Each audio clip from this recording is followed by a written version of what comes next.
Se había habituado a vivir tan encerrado en sí mismo, tan aislado, que no solo temía encontrarse con su patrona, sino que rehuía toda relación con sus semejantes. La pobreza le abrumaba. Sin embargo, últimamente esta miseria había dejado de ser para él un sufrimiento. El joven había renunciado a todas sus ocupaciones diarias, a todo trabajo. ¿Qué tal estáis? Soy Héctor. Ya sabéis que ando todo el día dejándome la vista para traeros resúmenes de calidad de grandes obras de la literatura universal, la literatura española y algún que otro ensayo. Hoy os traigo Crimen y Castigo del señor Dostoyevsky, uno de mis libros favoritos que ya tenía ganas de resumir y de compartir con vosotros. Y bueno, Dostoyevsky nació en 1821 y falleció en 1881. Fue uno de los principales escritores de la Rusia zarista, cuya literatura explora la psicología humana en el complejo contexto político, social y espiritual de la sociedad rusa de la segunda mitad del siglo XIX. Es considerado uno de los grandes escritores de Occidente y de la literatura universal, como no, y Nietzsche dijo de él que Dostoyevsky es el único psicólogo, por cierto, del cual se podía aprender algo. Es uno de los accidentes más felices de mi vida, dijo Nietzsche. Y Ortega y Gasset escribió que en tanto que otros grandes declinan, arrastrados hacia el ocaso por la misteriosa resaca de los tiempos, Dostoyevsky se ha instalado en lo más alto. La obra de Dostoyevsky influyó en la literatura mundial, como os podéis imaginar, y en particular en los premios Nobel de literatura Albert Camus, que os voy dejando aquí etiquetas porque resumí varios de sus libros, Sartre, que también resumí la náusea, André Gide, que no he leído todavía aún nada de él, pero lo tengo pendiente, así como otros autores como el francés André Malraux, los rusos Chekhov, Bulgakov, etcétera, etcétera, etcétera. Bueno, pues vamos a meternos porque el libro es un poco extenso y voy a intentar sintetizar todo lo que pueda. Pero bueno, vamos a ver lo que dura. Estamos en la primera parte. Nuestro protagonista, llamado Raskolnikov, vivía en un cuartucho de mala muerte. Su casera ocupaba un departamento en el piso de abajo y nuestro joven tenía que pasar delante de la cocina de ella, que daba a la escalera y que siempre estaba abierta. No le gustaba porque a Raskolnikov le debía bastante dinero a la patrona y no le gustaba cruzarse con ella. Raskolnikov se hallaba desde hacía tiempo en un estado de irritación, de tensión incesante que rayaba la hipocondría. Se había habituado, como he comentado al principio, a vivir encerrado en sí mismo, aislado. No le gustaba no ya encontrarse con la patrona, sino con nadie. Aunque la pobreza le abrumaba, se había acostumbrado a vivir con ella, a afrontarla sin ningún tipo de sufrimiento. El joven había renunciado a todas sus ocupaciones diarias, a todo trabajo.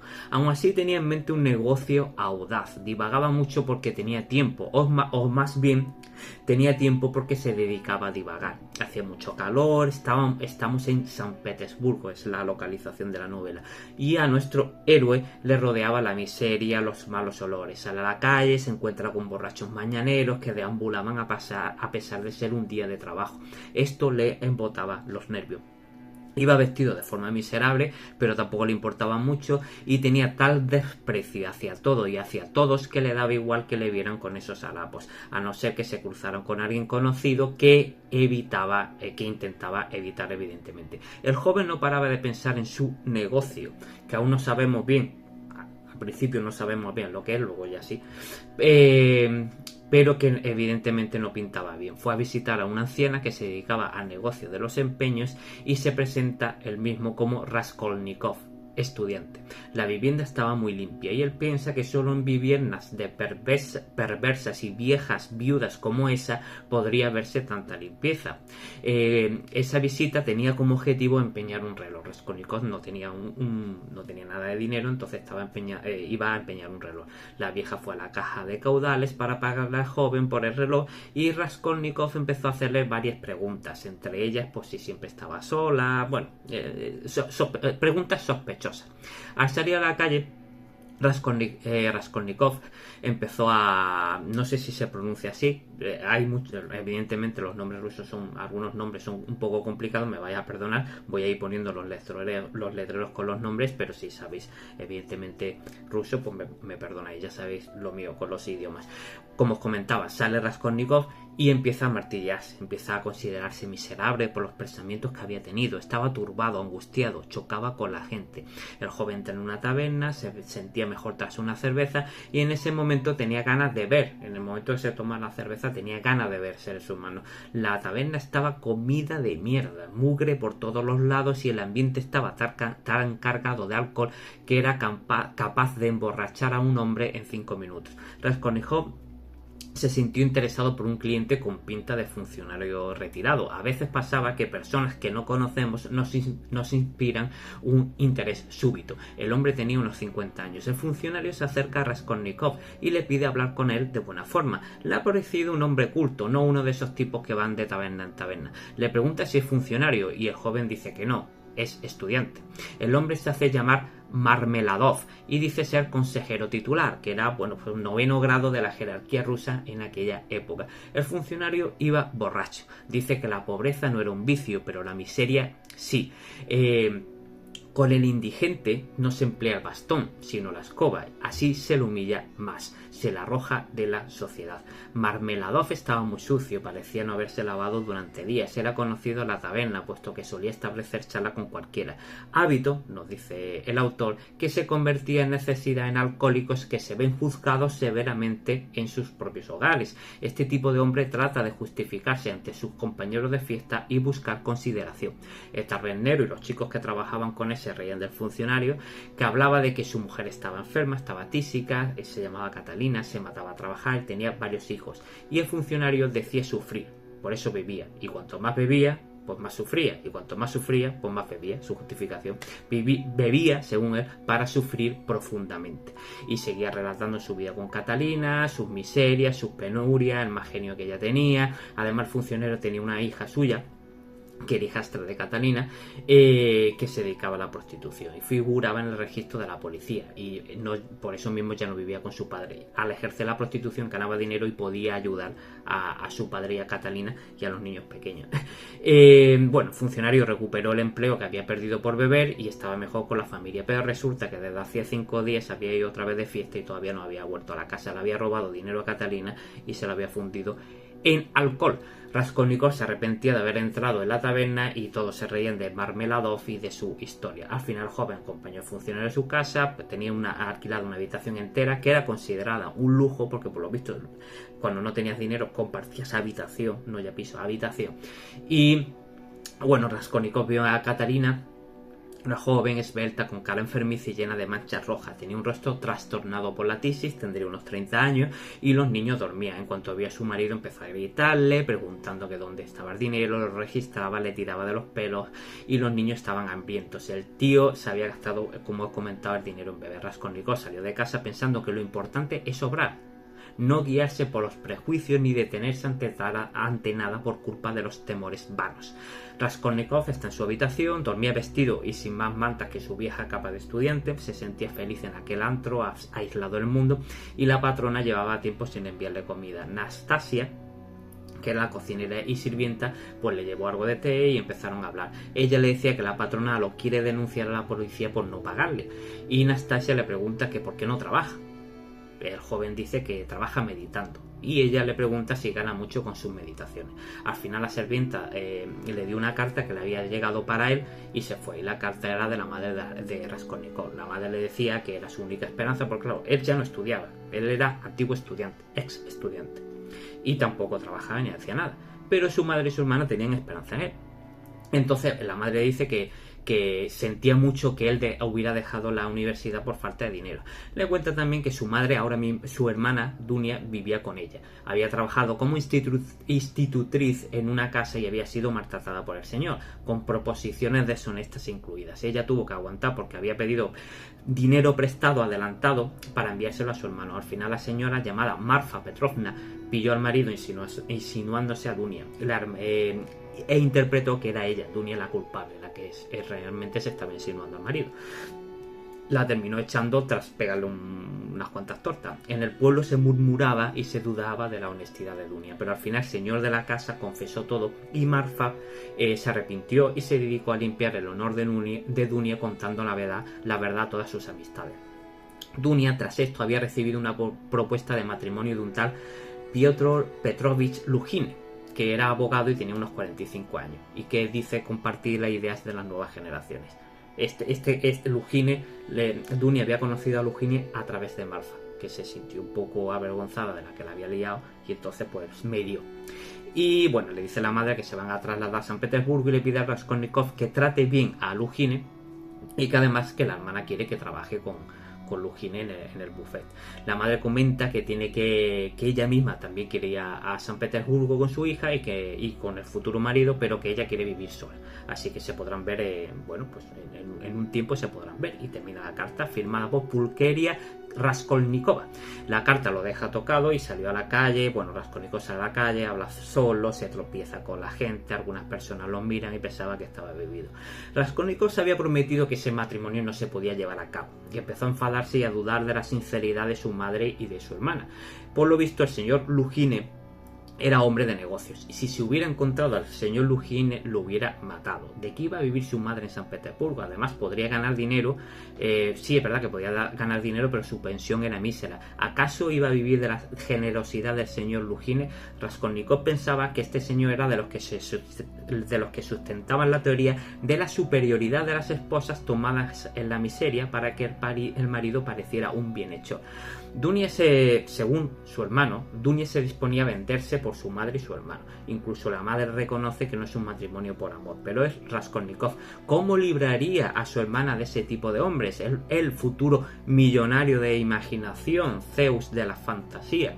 Raskolnikov vagabundea por la calle absorto en sus cavilaciones cuando vio una mujer muy joven que llamó la atención. Ella estaba sentada en un banco, bueno, estaba bebida, tiene un altercado también con la policía porque él quiere defender a la chica. Luego llega otro hombre, bueno, una cena. Al final la muchacha se fue tras darle un grito a la policía y a Raskolnikov, y este último, bueno, Raskolnikov dice que por qué se había metido en ese berenjena. Ni él mismo comprendía sus actos. Supuestamente salió de casa para ver a su amigo Razumikine, un antiguo compañero de universidad muy estudioso y que no se llevaba bien con nadie. Era altivo y orgulloso y no participaba ni en fiestas ni en debates con el resto de compañeros. Por otro lado, Raskolnikov lo consideraba buena gente, un tío bondadoso. Pero a este hombre, a Razumikine, ninguna contrariedad lo abatía. Era un tío imperturbable. Era pobre en exceso, pero siempre se buscaba la vida, aunque había dejado la universidad, aspiraba a volver. Raskolnikov decidió que iba a ver a su amigo, pero después del hecho. Después del negocio ese que tiene entre manos. Estuvo paseando, estaba hambriento, tomó en una taberna un vaso de vodka, comió algo, el alcohol le sentó regular y se tumbó en un seto a la calle y se sentó dormido. Tuvo sueños. Los sueños de una persona enferma son muy nítidos. Sueña que era un niño, que iba con su padre, que se encontraron un grupo de borrachos, que matan a un caballo a palos, bueno, se levanta exaltado. El sueño es súper desagradable, muy desagradable, muy intenso, muy tenso. El sueño que tiene, cómo maltratan a la nevada, etcétera. Volviendo a casa se encuentra Lisbeth. Ella era hermana de Alena, la anciana usurera a la que Raskolnikov iba para empañar sus bienes cuando necesitaba dinero. Lisbeth era tan buena e inocente que rozaba la estupidez. Alena trataba muy mal a Lisbeth, la trataba fatal. Raskolnikov se enteró por la conversación de que la vieja la vio comprando algo, y entonces él puso el oído y se enteró por la conversación que tenía Lisbeth que la vieja usurera estaría sola al día siguiente. Entonces era el momento de ejecutar su plan. Raskolnikov se acordó de una conversación que escuchó en una taberna entre dos estudiantes. Estos dos estudiantes hablaron de Alena y de su hermana Lisbeth. La vieja tenía mucho dinero y era muy miserable, y su hermana era adorable. Por otro lado, decían que la vieja iba a donar todo su dinero a un monasterio. Uno de los estudiantes preguntó: ¿acaso no podían matarle y con ese dinero ayudar a mucha gente? ¿No estaría así justificado su asesinato? ¿Acaso un ser tan deleznable y maltratador como Alena no sobraba en la sociedad? Esto es uno de los debates que tiene la obra. Si está o no justificado matar a alguien que supuestamente pues no merece estar en el mundo. Luego vamos a seguir profundizando. Esta conversación alteró a Raskolnikov. Al día siguiente robó un hacha de la casa en la que vivía y la esconde en su abrigo. Estaba dispuesto a matar a la anciana. Se sentía enfermo, no sabía si esa misma enfermedad era la que estaba motivando el crimen. De camino a casa de la usurera, Raskolnikov divagaba. Se preguntaba cómo la gente podía vivir en barrios sin jardines, llenos de suciedad y malos olores.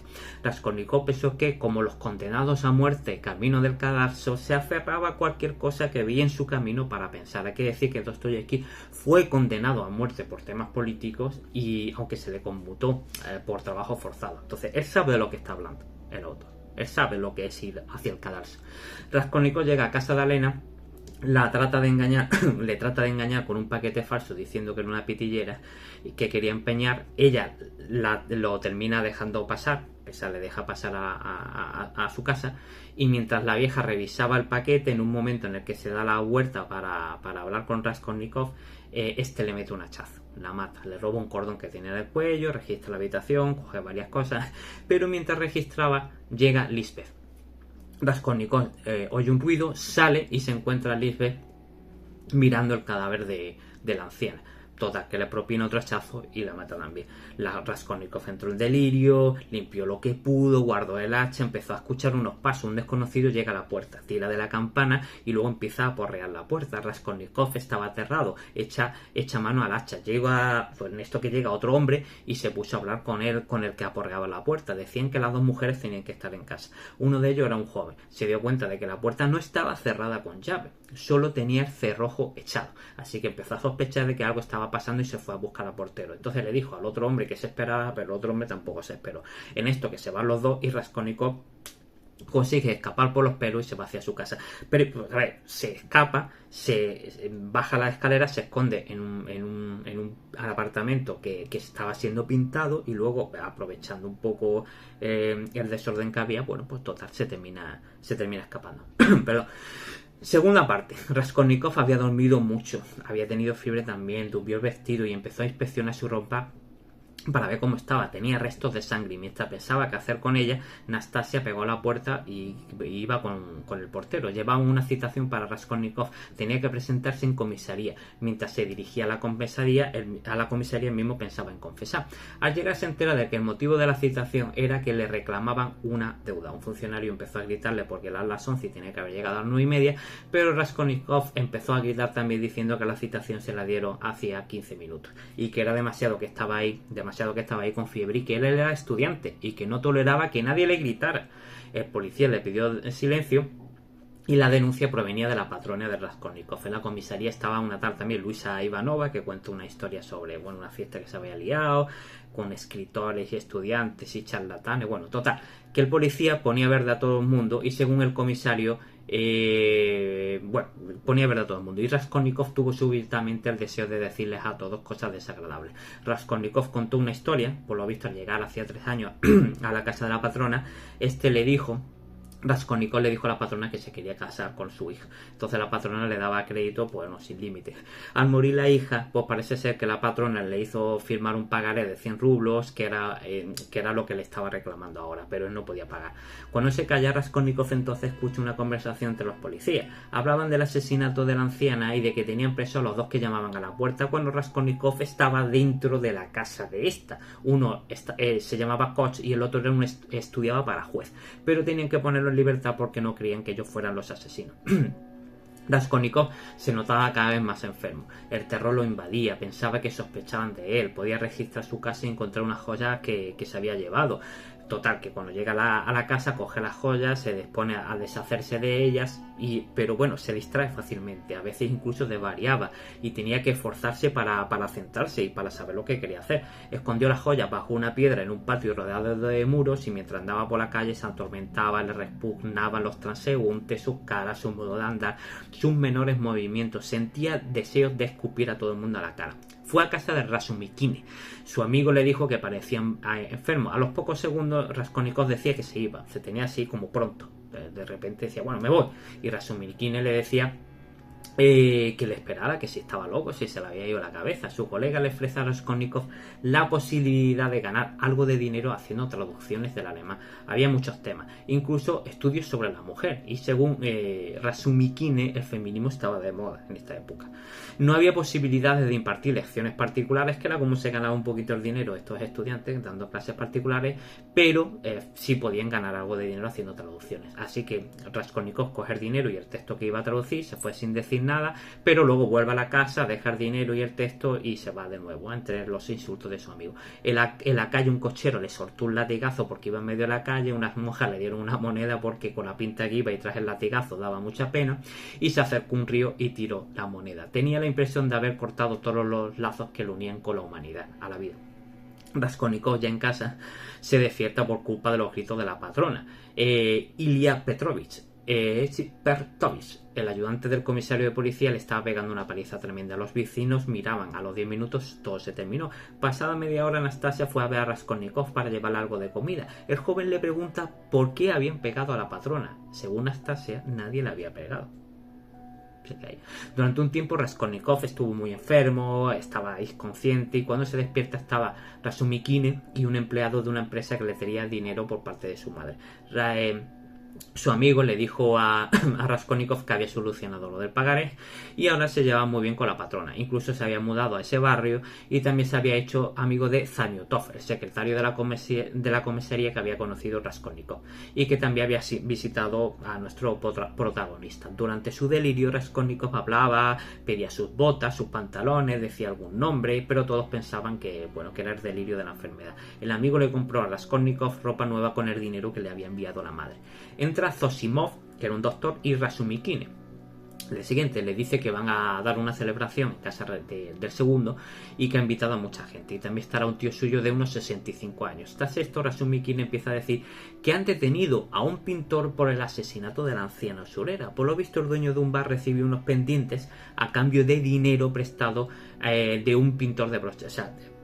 El dueño de un bar recibió unos pendientes a cambio de dinero por parte de un pintor de brocha gorda. Y entonces el dueño del bar empezó a sospechar en cuanto que se enteró de que la anciana se había muerto. Entonces denunció al pintor, porque entonces nadie había sacado ese pendiente. Y resulta que según el pintor se habían encontrado los pendientes en la habitación donde estaban pintando, justo en aquella habitación que os contaba al principio, que Raskolnikov se escondió antes de salir del bloque. Una vez que había matado a esta. Entonces se había metido en la habitación, se le habían caído los pendientes. Este pintor los coge, va al bar, intenta cambiarlo por dinero y pues lo detiene. Razumikine entonces tiene una hipótesis, que es que es realmente lo que de verdad pasó. El asesino aprovechó que Koch y Pestriakov se alejaron de la puerta para huir, se escondió en el departamento donde trabajaban los pintores llamados Mitri y Nicolás, se le cayó el estuche con los pendientes de las puertas y luego, pues ya lo que he contado. En esto que llega Lujine, el novio de la hermana. La habitación estaba llena. Raskolnikov, Zosimov, Nastasia y Razumikine. Raskolnikov recibe muy mal a Lujine. Lujine le cuenta que había alquilado unas habitaciones y que le gustaba trabajar con gente joven. Así estaba el día de las novedades. Él era un optimista y el país había avanzado, pero Razumikine pensaba que no. Lujine además era liberal desde el punto de vista económico. Pensaba que si uno buscaba enriquecerse, ayudaba a que el país creciera y se generara riqueza para los demás. Razumikine siguió hablando del crimen de la anciana. Su teoría es que el criminal era inexperto, lo improvisó todo. Lujine apuntó, Lujine dijo que le preocupaba no solo el incremento de la delincuencia en la clase baja, sino sobre todo en las clases altas y cultas. Según Razumikine, esto se debía a la necesidad de enriquecerse rápidamente sin esfuerzo. Raskolnikov se enfada durante la charla y los echa a todos. Luego de esto le dirá a Razumikine que a nuestro protagonista le obsesiona algo le corroe. Se dieron cuenta ambos, el doctor y Razumikine, que en el momento que se mencionó el asesinato de la vieja, Raskolnikov enfermaba más. Entonces empiezan ahí como a sospechar algo raro, a pensar que puede haber ahí algo extraño. Raskolnikov salió, pasa todo esto, sale a la calle, deambula, hablaba con la gente que lo tomaba por loco y una fuerza misteriosa lo impulsaba a deambular por ciertos lugares cuando la tristeza le dominaba, con lo que se ponía más triste todavía. Entra en un bar y pide los periódicos de 5 días atrasados, busca noticias del asesinato. Se le acerca el secretario de la comisaría. Raskolnikov le dice al secretario que seguro que él mismo se estaba pensando qué leía en los periódicos. Entonces le dice a Raskolnikov: te estarás preguntando qué leo en los periódicos. Pero este le dijo que no le importaba. Y entonces Raskolnikov confiesa que estaba buscando información sobre el asesinato de las viejas. Y conforme avanza la charla, pues no paraba de hablar de crímenes y terminó diciendo que si tuviera que esconder las joyas de la vieja, la hubiera escondido debajo de una piedra en algún patio. El secretario le decía que estaba loco. Raskolnikov no paraba de insinuar que él podía ser el asesino. ¿De dónde si no había sacado ropa limpia y dinero? Y entonces el secretario lo tomaba por un alienado, por un loco. Raskolnikov sale del bar y choca con Razumikine Y este le dijo que lo andaba buscando y bueno, Raskolnikov le dijo que lo dejara en paz, que su ayuda era un martirio, aunque este se empeñaba en ayudarlo. Se fue al piso de la vieja Raskolnikov, el edificio estaba en obras y el piso de la anciana pues también. Uno de los hombres le pregunta a Raskolnikov qué hacía ahí y este le dijo que quería alquilar el apartamento, pero de noche no se podía ver y además tenía que ir con el portero, le dice el trabajador. Raskolnikov le pregunta por las manchas de sangre, eso le pregunta, y le dice que si quiere... Bueno, y el otro le pregunta que quién es, que si Raskolnikov le dice a los obreros que si quieren ellos saber quién es Raskolnikov, que vayan con él y lo acompañen a la comisaría. Baja abajo y se enfrenta con el portero y con más gente que lo toman por un borracho y lo terminan echando. Raskolnikov se encuentra a un hombre atropellado. Era Marmeladov, el funcionario borracho que conté al principio. Estaba casi muerto. Bueno, Raskolnikov con ayuda de otro lo lleva a la casa, estaba a punto de morir, sus mujeres e hijos estaban ahí. Bueno, Raskolnikov le da dinero, bueno, al final el funcionario muere, Raskolnikov le da dinero a la viuda para que pueda enterrarlo y pueda, bueno, celebrar el funeral. Y cuando sale Raskolnikov de la casa se siente purificado y lleno de vida. Fue a ver a Razumikine, que estaba en una inauguración en una casa y bueno, pues al final lo acompaña a Raskolnikov a su casa y por el camino le dice que Zosimov piensa que está loco. El doctor es obsesionado con las enfermedades mentales. Cuando llegaron a casa de Raskolnikov estaba ahí su madre y su hermana, lo abrazaron, lo besaron y este se desmayó. Nos vamos a la tercera parte. Raskolnikov gritaba que lo dejaran en paz. Su amigo intentaba ayudarle y la madre y la hermana querían irse para no mortificar más a Raskolnikov. Pero este le cuenta a su hermana y madre que echó de la casa a Lujine y que no quiere que se case con su hermana. Ella se enfada y bueno, al final dice que lo hable mejor al día siguiente. Razumikine está ebrio y acompaña a la madre porque venía de la fiesta de la casa donde estaba inaugurándola y acompaña a la madre y a la hermana a su casa. Le dice que iba a ver al médico y que le informara de lo que le pasaba a Raskolnikov. También le dice que es hombre porque se equivoca, que nadie llega a la verdad sin haberse equivocado cientos de veces. Le aprieta la mano muy fuerte, se arrodilla, le dice que es indigno de ellas y que en ese barrio donde viven hay mucha gentuza. El prometido de la hermana de Raskolnikov es un granuja. Al quedarse sola madre e hija, la madre dice que vaya donde se han metido, vaya a berenjenal donde se han metido. A lo que la hermana le contesta que deben de estar contentas porque Dios le ha mandado a Razumikine, el amigo de su hermano, aunque lo haya sacado de una orgía. Cuida de su hermano, que no es importante. El doctor decía que lo que le pasaba a Raskolnikov, aparte de las condiciones materiales en las que vivía, de pobreza absoluta, era sin duda que estaba dominado por una idea fija. Tenía una especie de monomanía. Bueno, total, Razumikine y el doctor se embelesaron con la continuidad, la belleza de la hermana, y Razumikine pues prácticamente se enamora de ella. Se levanta al día siguiente Razumikine, arrepentido de lo que había liado la noche anterior, se sentía innoble y bueno, se vio con la hermana, con la madre de Raskolnikov y la madre le pregunta qué es lo que le pasa al hijo. Y este empieza a decir que lo conocía de un año y que pensaba que era un ser taciturno, soberbio y últimamente un ser receloso y neurasténico. Lujine les envió una carta, le dice a la madre, hablando de Raskolnikov. En ella la carta le decía, entre otras cosas, que no quería ver a Raskolnikov más y que bueno, que había visto cómo le había dado, porque por lo visto este tío era vecino de la mujer del funcionario que habían atropellado y que había visto cómo le daba dinero a Sonia y que por la fama que tenía, pues bueno, pues que se daba cuenta que Raskolnikov malgastaba el dinero de la familia, porque le había dado el dinero a Sonia, que como Sonia era prostituta, bueno, total, que intenta acusarlo de malgastarle el dinero. Bueno, estamos otra vez de nuevo en casa de Raskolnikov, está la madre, la hermana, Razumikine. Y el doctor Raskolnikov parece mucho mejor. El doctor dice que quizás su problema empieza cuando dejó la universidad. Gente como él necesita una ocupación, un objetivo en la vida. Raskolnikov explicó que el día anterior deliró y recogió a un atropellado, por eso su ropa está llena de sangre. Según el doctor, todos nos comportamos de vez en cuando como alienados. Raskolnikov notaba que su madre y el resto lo temían, le estaban temiendo. Estuvieron charlando, pero Raskolnikov estaba empezando a cansarse de la compañía y le dice a su hermana que debe de elegir entre él y Lujine. Ella se enfada y dice que ella se casa por sí misma, no para ayudar a su hermano. Raskolnikov no la cree. Sonia, por otro lado, la hija del borracho atropellado, llega a casa de Raskolnikov. Le pide de parte de Catalina, esposa del fallecido, que vaya a los funerales y luego una comida. Había preparado un banquete que no ves. La madre de Raskolnikov piensa que quizá este está enamorado de Sonia.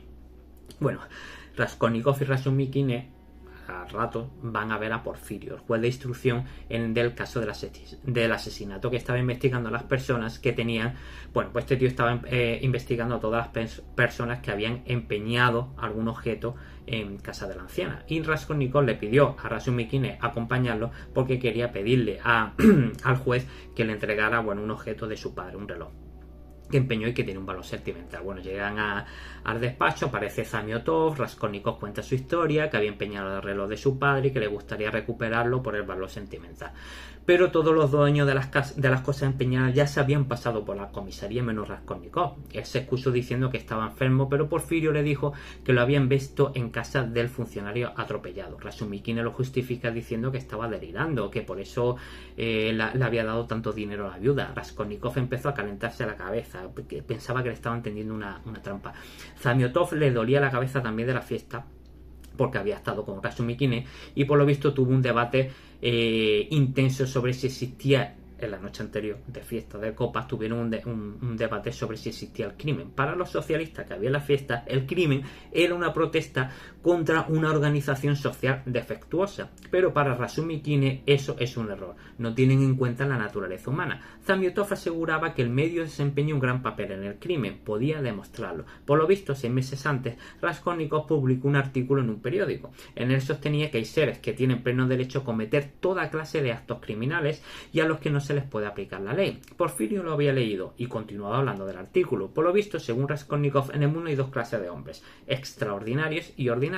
Los últimos están, los primeros, los extraordinarios, están autorizados a cometer toda clase de crímenes. Y este es uno de la argumentación. Él mismo se justifica porque se considera un ser extraordinario. Razumikin no se lo creía. Pero Raskolnikov se defiende diciendo que no era exactamente lo que quería decir en el artículo. Lo que él decía era que los seres extraordinarios tienen el derecho moral de romper las reglas, de franquear obstáculos si es necesario para llegar a cabo sus ideas en tanto en cuando sean beneficiosas para la humanidad. Si Newton, para que sus descubrimientos llegaran a la humanidad, hubiera tenido que sacrificar vidas, hubiera estado justificado. Los grandes hombres, los grandes líderes han sido criminales, los seres ordinarios son el rebaño. Pero Porfirio pregunta, ¿cómo distinguir a un hombre extraordinario de quien no lo es? No sería muy difícil, dice Raskolnikov, puesto que son muy pocos los extraordinarios.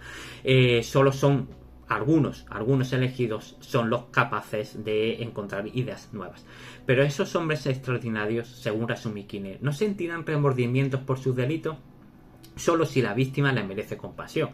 Los verdaderos grandes hombres, apunta Raskolnikov, solo pueden sentir tristeza en este mundo. Porfirio le pregunta que si escribió ese artículo y él mismo se sentía extraordinario.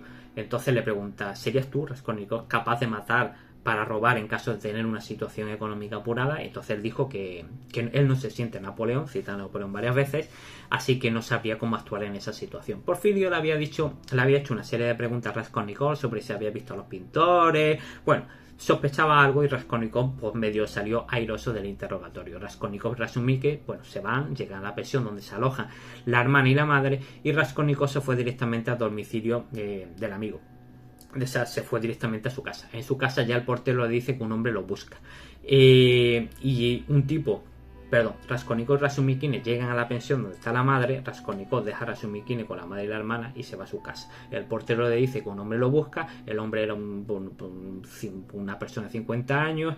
Y al final le dice este hombre que lo llama asesino. Este hombre se lo presenta, se va, no le dice nada y luego le dice que lo llama asesino y se fue. Raskolnikov se fue a su habitación y empezó a pensar que quién era ese hombre desconocido que lo llama asesino. Pensaba en Napoleón, que mató y esquilmó y se le levantaron estatuas, y cómo se podía comparar a Napoleón con una usurera. Él pensaba bien de los socialistas, no como Razumikin, eran gente laboriosa, pero Raskolnikov pensaba que solo se vivía una vez y que no podía esperar la felicidad universal. Ya nos falta muy poco. Cuarta parte, Raskolnikov se despierta, no sabe si sueña o no, y se cuenta con Svidrigailov, ese hombre para el que trabajó la hermana de Raskolnikov y que le hizo proposiciones deshonestas, el marido de Marfa, ¿os acordáis? Bueno, pues Marfa, su mujer, había muerto. Por lo visto ella se le aparece se le aparece el fantasma de ella, le dice Svidrigailov.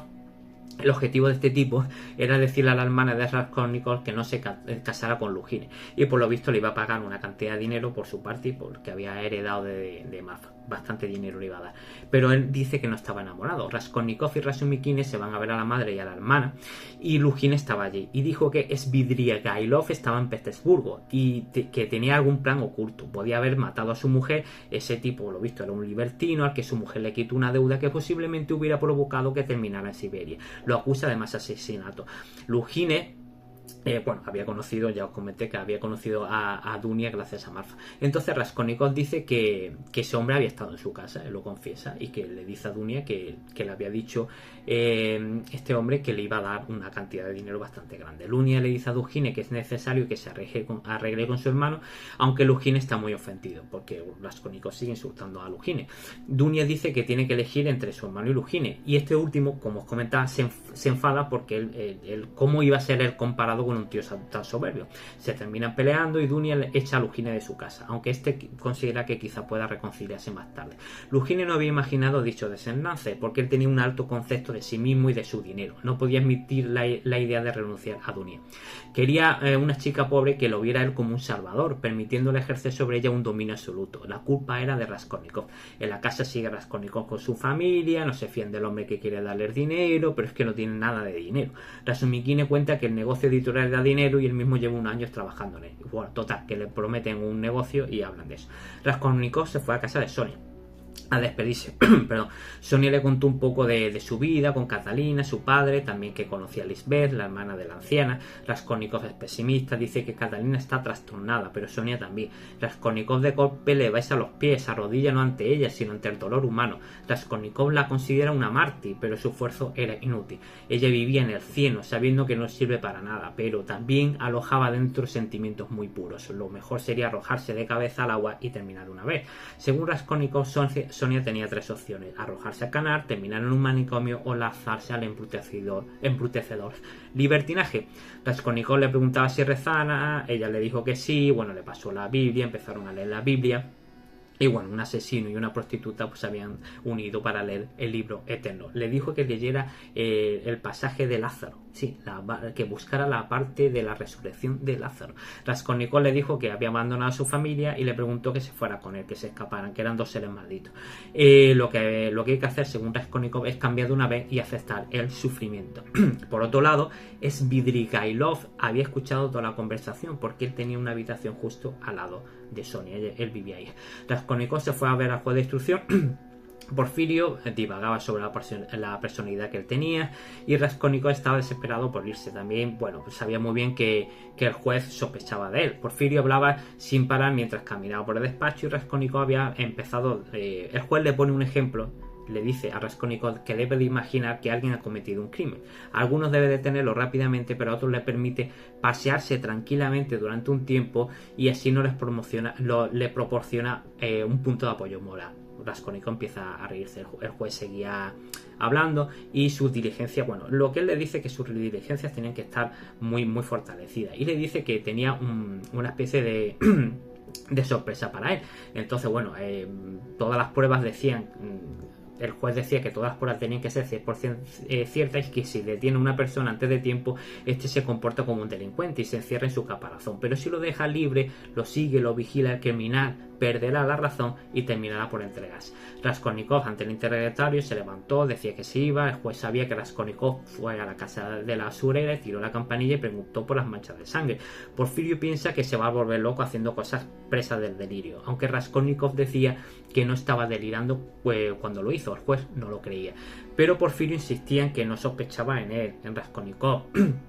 Y entonces, bueno, pues Raskolnikov le gritaba, decía que estaba jugando con él.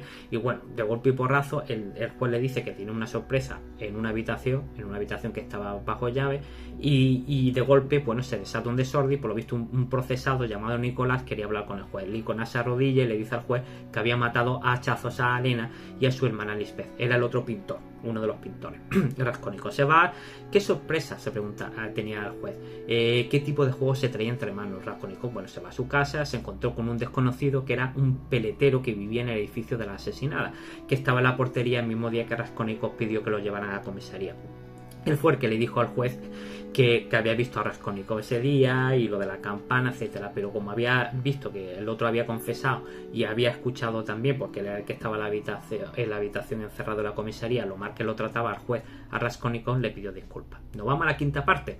Lujine se relaciona con círculos progresistas y tiene un contacto, un tal Andrés, un estúpido que se afilió al partido progresista de forma irreflexiva, por moda, que era capaz de desacreditar cualquier movimiento al que se sumaba. Era de esos individuos que ponían en ridículo cualquier causa. Andrés convivía con Lujine, era su patrón, y ambos eran vecinos a la vez de la viuda del funcionario atropellado. Andrés le dice que había sido invitado a la comida de funeral. Además, por lo visto, Andrés le había pegado a Catalina, le decía Lujine, hace unos días. Había abandonado su feminismo, porque este hombre se considera feminista. Y según le dijo Lujine, pero Andrés se defendió, dijo que Catalina lo había atacado y que él se había defendido. Lujine se reúne con Sonia aparte para excusarse por no ir a la comida de funeral. Lujine le ofrece hacer una rifa o algo para ganar dinero, pero no debe darse a Catalina, que ya ha tirado el dinero que le había dado Raskolnikov en el banquete. Andrés y Lujine hablan del matrimonio y el primero está a favor de las uniones libres, incluso habla de poner los cuernos es un acto de protesta. A la comida de Catalina por el funeral, no fueron las personas que ella pensaba. Lujine llega a la comida, quiere hablar con Sonia, la acusa de haberle robado un billete de 100 rublos, quiero recordar, pero en ese momento, mientras la estaba calumniando, llega Andrés y le dice que no, que él había visto cómo Lujine le había metido el billete a Sonia. Entonces Raskolnikov, que estaba en la fiesta, dice que lo que pretendía Lujine era culpar a Sonia de ser una ladrona, echar por tierra más su honor para poder justificarse ante la madre y la hermana de Raskolnikov y decir que Raskolnikov estaba loco y que se juntaba con gente mala. Raskolnikov le confiesa más tarde el asesinato a Sonia, habla de cuando dejó la universidad, se justifica diciendo que la había matado por egoísmo. Andrés le dice a Sonia en otro momento que Catalina se ha vuelto loca, que un poco más tarde había sido echada de su casa, se dedicaba a mendigar por la calle, estaba tísica, muy mala. La recogieron, se la llevaron a casa de Sonia y termina falleciendo. Svidrigailov se comprometió a ayudar a los niños a meterlo en un buen orfelinato y a Sonia ayudarle también porque tenía más dinero que necesitaba, pero también había escuchado la conversación de Raskolnikov que tuvo con la misma Sonia, diciendo que había matado, porque al final Raskolnikov le confiesa a Sonia el asesinato y este hombre lo escucha. En la sexta y última parte, Razumikine va a ver a Raskolnikov, le dice que su hermana recibe una carta que le ha impresionado bastante. Además, Porfirio le ha dicho que ya tienen al asesino de la vieja, que es el pintor. Raskolnikov pensaba que Porfirio pretendía algo, que no era posible que se creyera lo que le dijera el pintor. Se dijo a sí mismo que debía de acabar con Svidrigailov, pero apenas abrió la puerta y estaba ahí Porfirio. Porfirio le dijo que él sabía que era el asesino, pero que no le convenía aún detenerlo. Total, Raskolnikov sale de la casa, se encuentra Svidrigailov en un bar, le dice que ha ido a Petersburgo por mujeres, Raskolnikov lo acusa de libertino. Svidrigailov le cuenta otra vez su vida, como Marfa le había ayudado. Y total, este hombre había quedado luego más tarde, en el momento que abandonó Raskolnikov, quedó con Dunia. Él fue el que le escribió la carta diciéndole que se había enterado de que su hermano había matado a la anciana.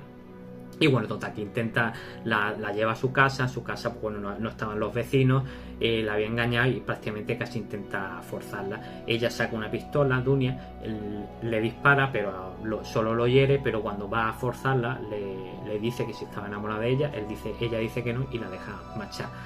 Más tarde, este hombre, Svidri, lo vamos a llamar así, se terminará metiendo un tiro y se suicida. Raskolnikov se cuenta con su madre, le pregunta si lo va a seguir queriendo a pesar de todo, y total, Raskolnikov justifica su asesinato porque Dunia también se ha enterado ante ella, lo justifica también. Se va a casa de Sonia, le dice que lo van a meter a la cárcel, pero que parece que está enamorado de ella.